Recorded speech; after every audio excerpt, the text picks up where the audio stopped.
voltar a um tema, senhor presidente, que hoje já foi trazido ao plenário do Senado Federal, que é a questão da censura, o momento que o Brasil está vivendo. Esse é um tema extremamente caro à democracia, é um tema caro à sociedade brasileira. E hoje nós estamos passando por um período muito perigoso. Caótico, muito né? Perigoso. Período caótico, né, pessoal? Um conjunto de pessoas, profissionais, jornalistas, comunicadores, até parlamentares, que estão com suas publicações sendo proibidas. E quando eu digo, senador Amin, que alguém está com suas publicações proibidas, eu não estou falando de censura, porque censurar é o ato de tirar de circulação aquilo que foi produzido, concebido. Exatamente. Então, você, por alguma razão, determina a retirada daquele conteúdo, né, seja de um portal, seja de, enfim, da plataforma em que ela esteja inserida. Isso é censurar. Mas quando você tem instrumentos do Estado que proíbem uma página, um perfil social, então é censura prévia. Especialmente, senador Cajuru, quando se trata de um profissional da comunicação.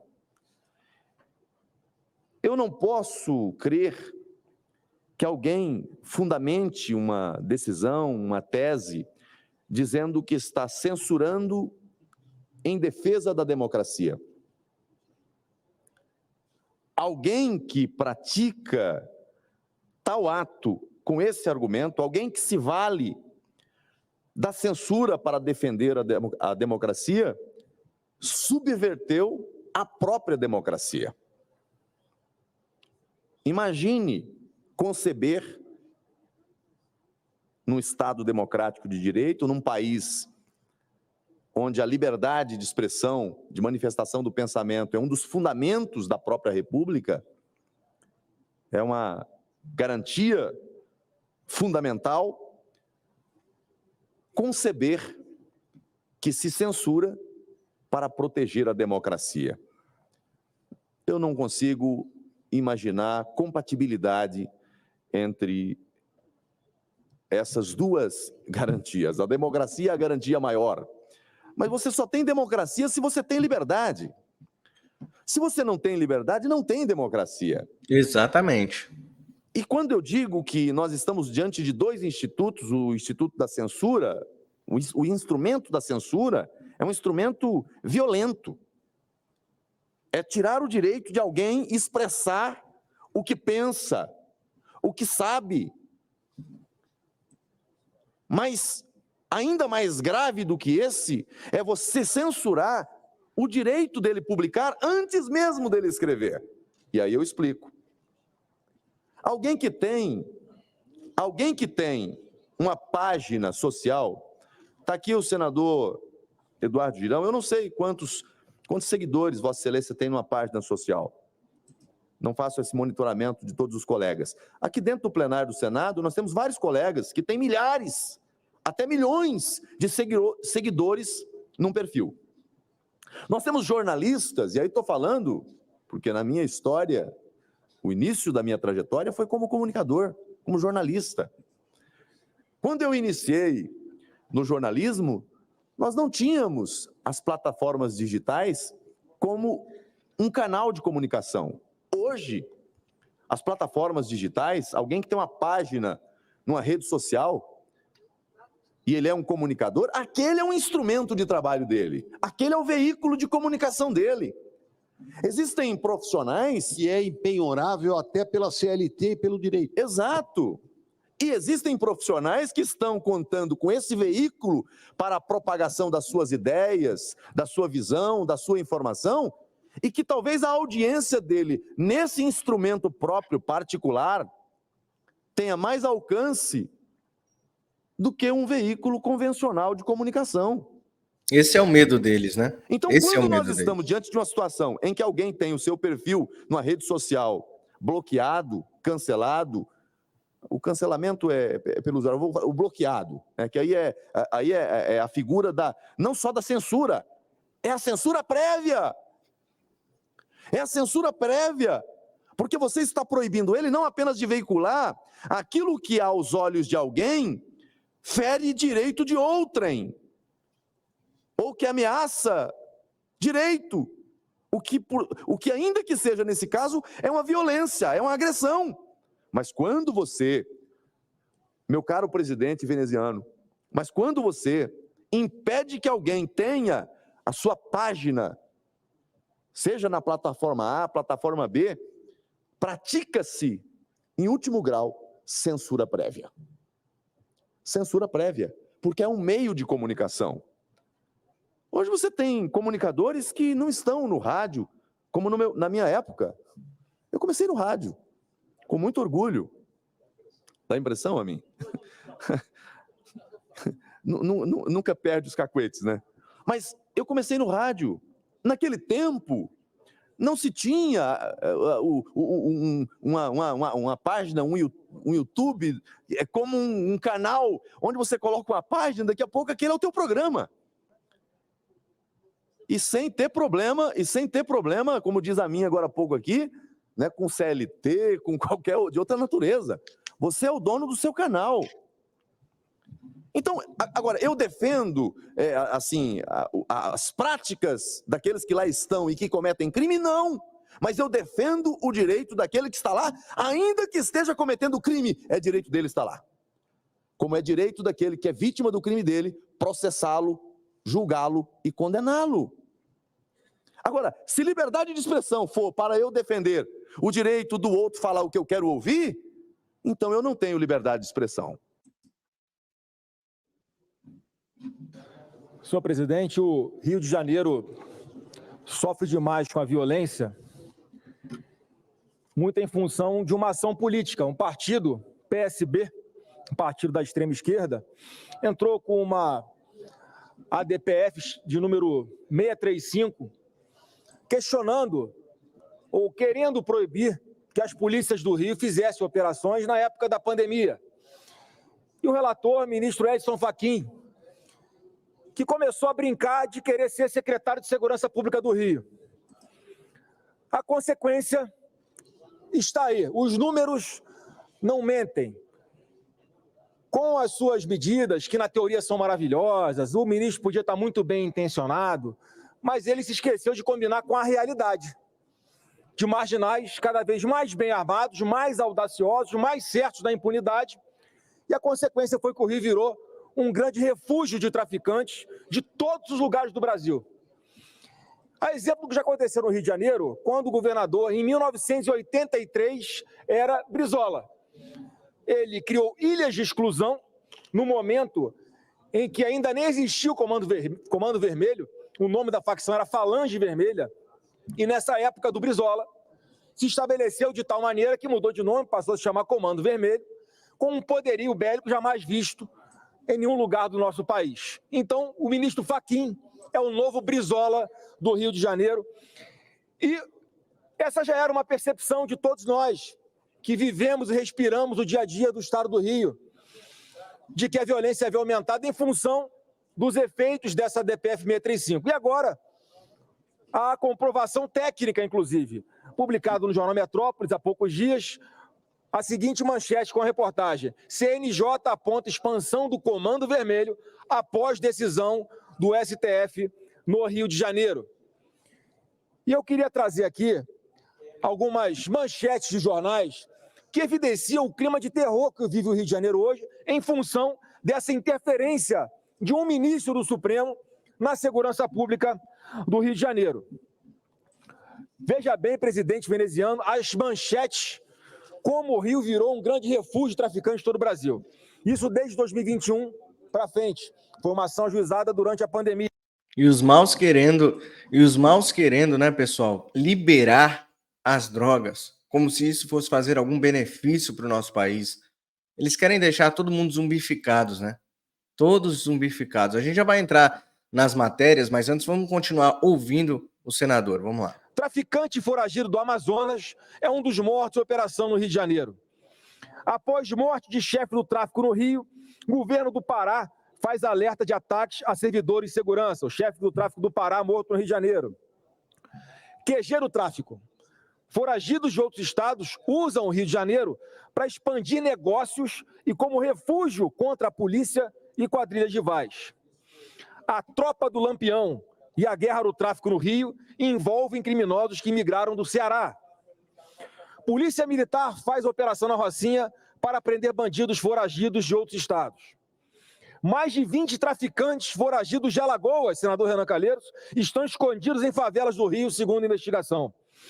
Apontado como chefe de facção em Santa Catarina, é preso com 2 outros comparsas em jogo do Flamengo no Maracanã.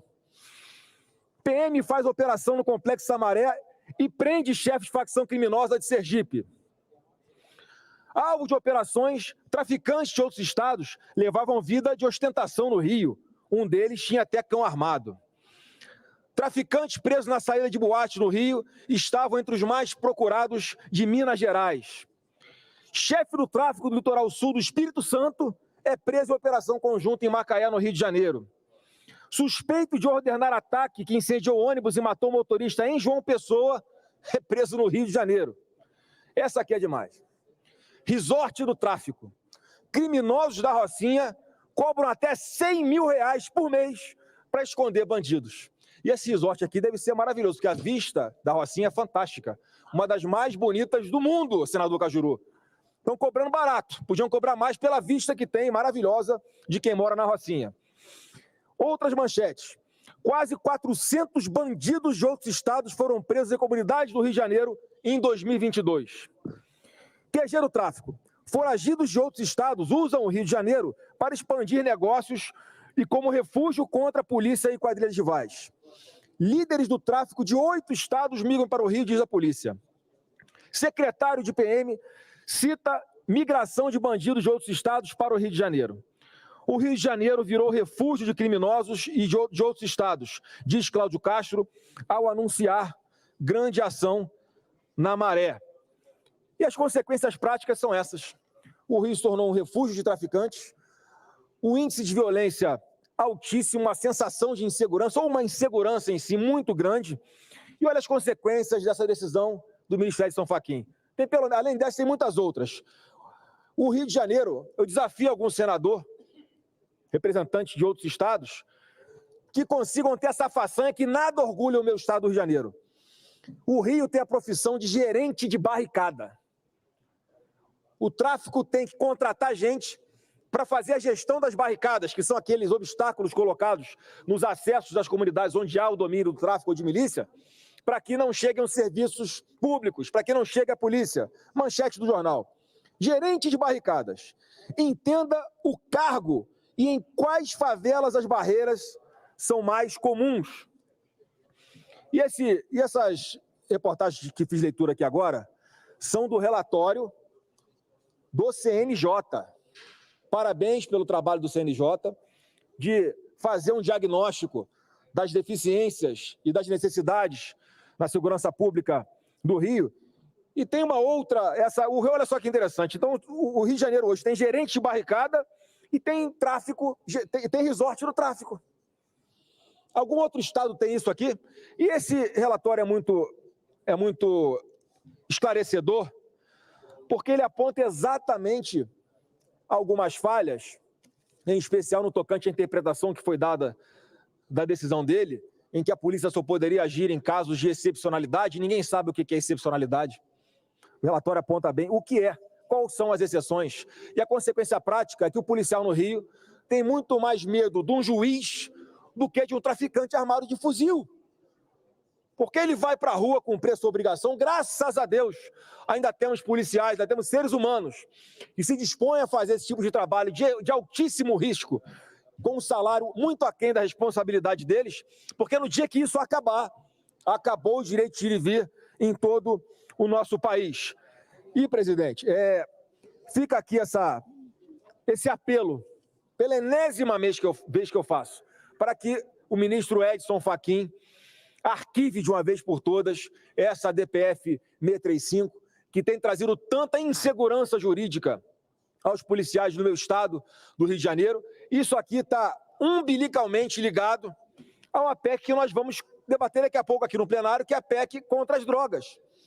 Porque, mais uma vez, o Supremo Tribunal Federal, querendo produzir políticas públicas, e na prática podem ser muito bem intencionados, a teoria é linda, mas quando traz para a realidade, quando analisamos na prática as consequências dessa decisão que descriminaliza o porte de drogas, na prática ela está liberando o tráfico de drogas. Vamos ter uma nova profissão agora no Brasil, não só no Rio de Janeiro. Vai ser a esquadrilha da maconha. Pois é. Tem um aviãozinho, aquele Vai ter as lojas, ponta né? de lança lá no tráfico que vai vender no varejo a droga lá na... Não tem aquelas lojas, as adegas, agora que estão espalhadas por todo o Brasil, virou moda. Tem uma adega em cada esquina para vender álcool, né? Bebidas alcoólicas. Então vai ter também aí, será que vai ter as lojinhas de drogas? As lojinhas da maconha, a lojinha... É impressionante, né? O que está acontecendo no nosso Brasil. Mas nós vamos vencer essa batalha, viu? Vamos escutar mais um pouquinho do senador e a gente vai para as matérias. Tem matérias interessantíssimas aqui para vocês. Deixa o like e compartilha muito. Quem puder ajudar no Pix, na Zona Sul. tá aí na sua tela, tá? Ó, pixdireitanobrasil@gmail.com ou QR Code, você ajuda aqui o jornalismo independente do canal Direita no Brasil. Vamos ouvi-lo. Do Rio de Janeiro. Com isso aqui, vai ser uma esquadrilha. Vão ser vários aviãozinhos espalhados pelo Brasil inteiro com pequenas quantidades de drogas. Está liberado o tráfico de droga. E é esse dinheiro que financia a violência no Brasil inteiro. Não é possível que o Senado Federal não vai dar uma votação unânime a essa PEC contra as drogas, porque tem consciência de que é com esse dinheiro do usuário de droga, que vai comprar droga no tráfico, porque não existe mercado legal de drogas, só o ilegal, é esse dinheiro que vai comprar os fuzis ilegalmente. É esse dinheiro que faz com que o tráfico tenha fôlego para financiar toda a violência, os roubos, os latrocínios, os assaltos, os homicídios, os estupros. Concluo, então, presidente, pedindo aqui, mais uma vez, duas coisas. Que o Supremo arquive essa DPF 635 e que o Senado aprove essa PEC contra as drogas. Isso aí. Obrigado, senador Flávio Exatamente. Bolsonaro. Exatamente, é o que a gente quer, né? A gente quer paz. O brasileiro, ele quer paz. O povo de bem deste país quer paz, né? A gente quer paz. E as drogas certamente não trarão a paz ao nosso povo. As drogas só trarão mais desgraça a famílias. Quem está querendo aprovar esse tipo de lei que libera isso, e o nosso Congresso está tentando barrar isso com outra PEC que criminaliza isso, né?